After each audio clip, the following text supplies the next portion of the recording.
welcome to a brand new video from me, Pickles Parker Reviews. Now today I will be reviewing the Ghost Monument, the second episode of Series 11 of Doctor Who. I wasn't expecting much from this episode, because second episodes of a series in Doctor Who don't tend to go that well. I'm looking at you, the beast below. I was even so very disappointed with this.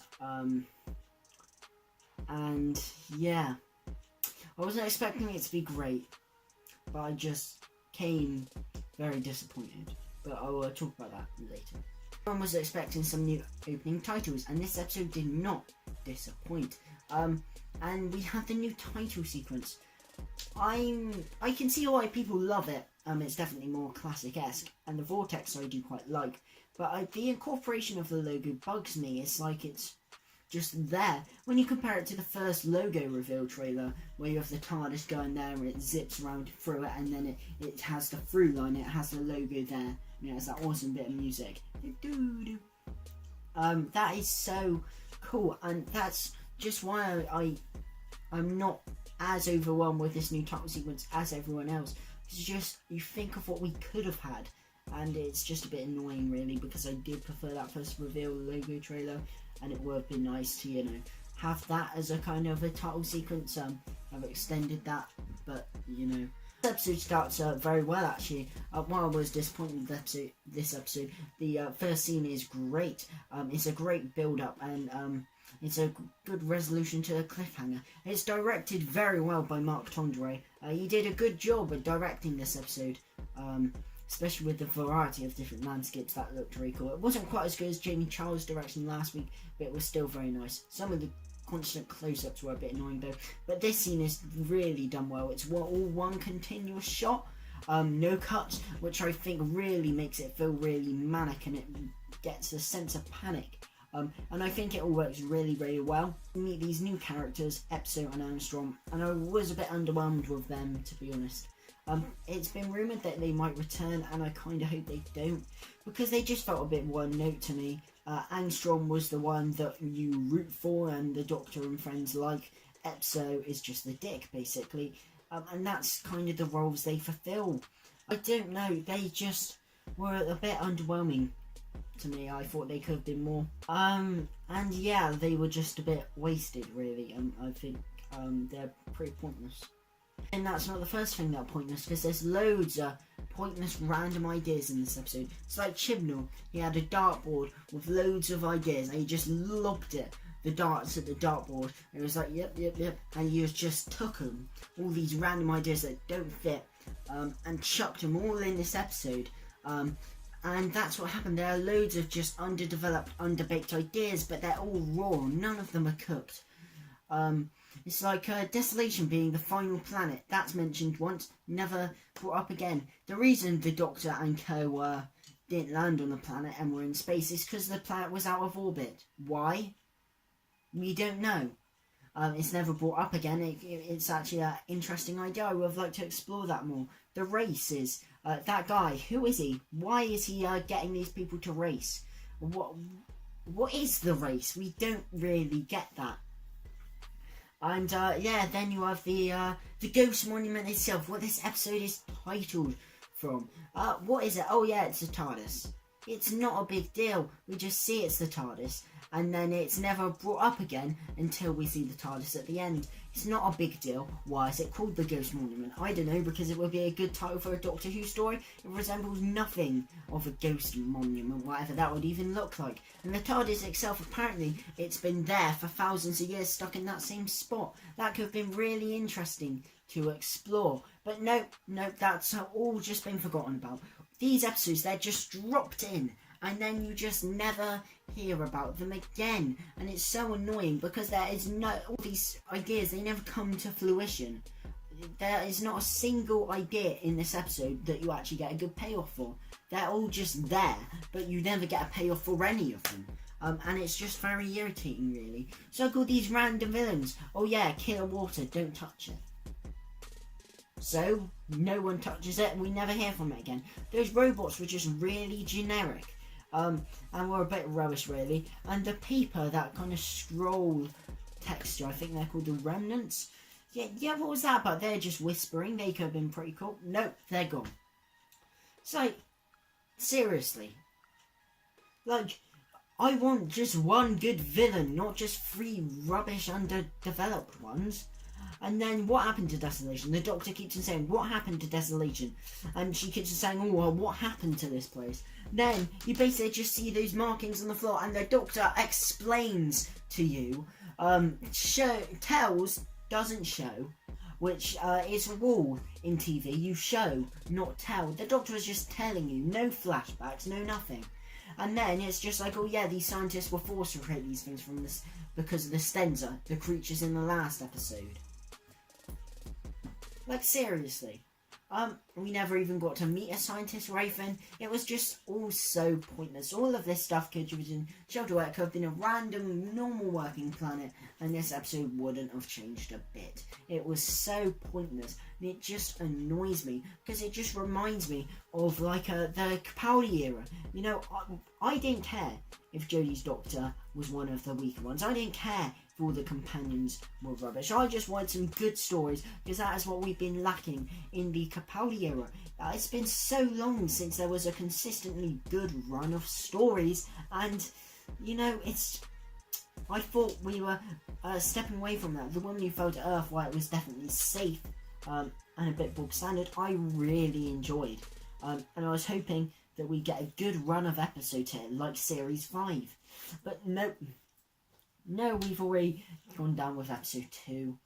And it's just annoying. This episode isn't bad, but it's just so disappointing, because I just wanted it to at least have a decent story, you know, have a decent villain, you know, have payoff for its ideas.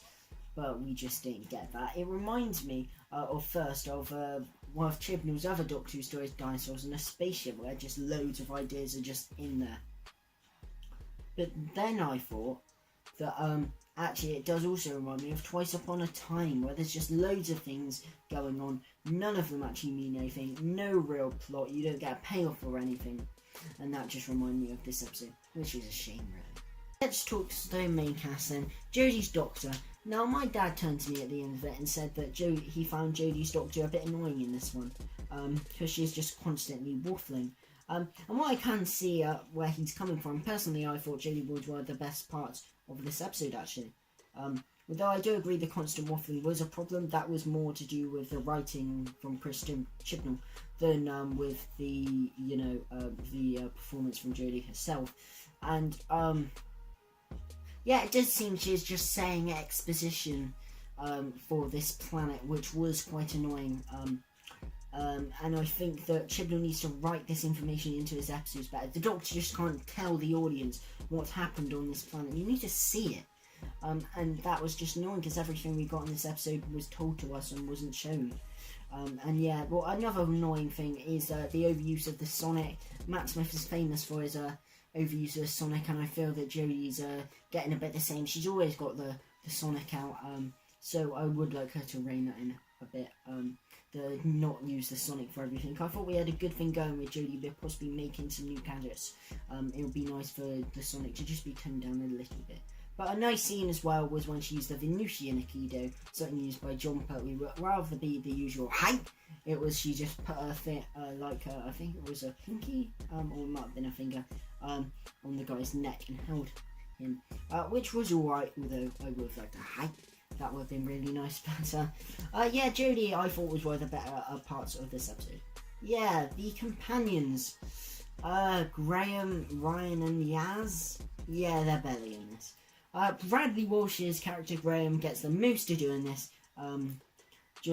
Really just wear Pythagoras' shades and, you know, ask constant questions. All Graham was doing was just asking questions. I know someone had to, but it just seemed like that was all that happened in this episode. Graham asked questions, the Doctor told him what was going on.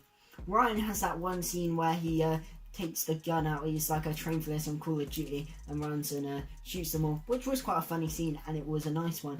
But I just think, I'm not an expert on dyspraxia, I know barely anything about it, but I just kind of think that I'm not sure with that line-up with his dyspraxia, I don't know. Because there is another scene where he can't climb a ladder, but he can go and shoot all these guys. So I'm not sure how that lines up, but that is quite funny. He's like, it can't reload, it can't reload. So that's quite nice. And yeah, but he is a bit moody in this episode, Ryan. So it would be nice if he kind of loses that and starts becoming a bit more happy. But as the next episode is going to see Rosa Parks, and it's going to racist America in the 50s, I doubt he'll be that happy in that episode either. We've got Yaz. Now, last week she kind of got the short straw. And I was hoping maybe this week she'd get a bit more to do and we learn a bit more about her. She does even less in this episode. You know, I bet she only has like a handful of lines. And for the main cast, that is a bit of a problem. We get that one line where she's like, she hates her family. That's so tacked on that it's like, why even bother saying that? I mean, we're obviously going to see her family at some point, just like we're going to see Ryan's dad, who was name dropped in the last episode. But yeah, it's just a bit annoying because she didn't get much to do last week and she got even less to do this week. I just hope that I'm starting to feel that maybe Free Companions was a bit too much, especially with Doctor Who, a show that requires side characters, you know, in each episode. So I just think they need to get a better balance, really. So yeah, they get to the finish line, and yeah, they just do the joint finish, and then all of a sudden, Armstrong and Epzo are gone. Sorry, I can't click. But yeah, they're gone. And that's just it. Then yeah, then the Doctor's like, oh yeah, where's the ghost monument? And then they just see the TARDIS.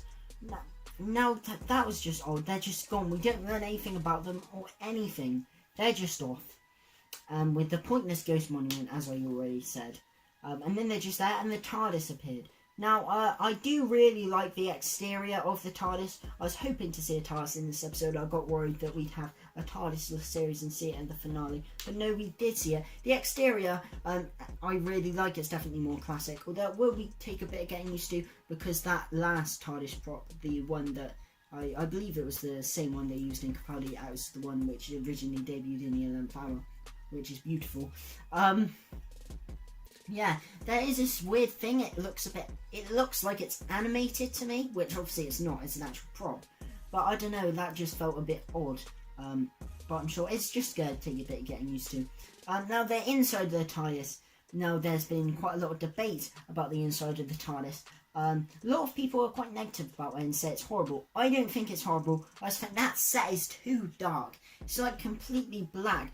Just the illumination of the orange coming from the console. And I think that needs to be changed. Because when you first go in, you don't even see that. You just see those cold steel, like dark grey roundels. It looks like the Master's TARDIS. It's a prison, if anything. A Gallifreyan prison. It doesn't look like the TARDIS. And it's definitely too dark. I think it's suffering from the same problem that Eccleston's original TARDIS did in Series 1.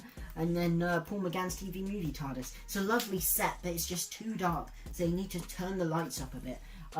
But in terms of the set, it's okay. I think the console's messy, but I do quite like it. I prefer it to the messy console that we got in Excellent Tenants era, because you have the nice things like you obviously have the food machine back. See the food machine there, Jodie eats a custard cream, and then you have the egg timer, and you have that mini model of the police box.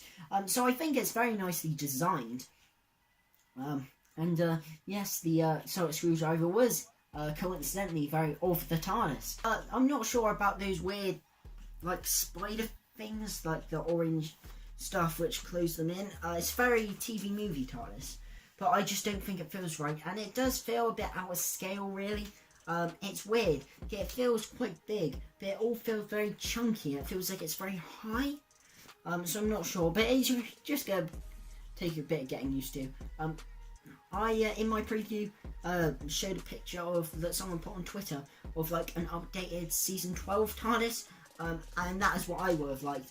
This is like the opposite of that TARDIS, which is a bit annoying, but I'm sure I just take a bit of getting used to. I just think they need to brighten it up a bit, and they've definitely gone for a more messy look.